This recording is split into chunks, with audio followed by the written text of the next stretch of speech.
Real estate investing is one of the best ways to build wealth, but capital gains taxes can often take a massive bite out of your profits. A 1031 exchange allows you to sell an investment property and reinvest the proceeds into a new one while deferring all of your taxes.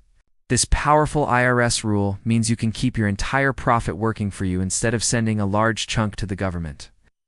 However, you must follow incredibly strict timing rules, including identifying your new property within exactly 45 days of your sale.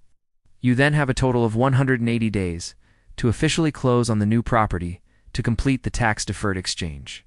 The properties involved must be considered like kind, which generally means they are both being held for productive use in a business or for investment.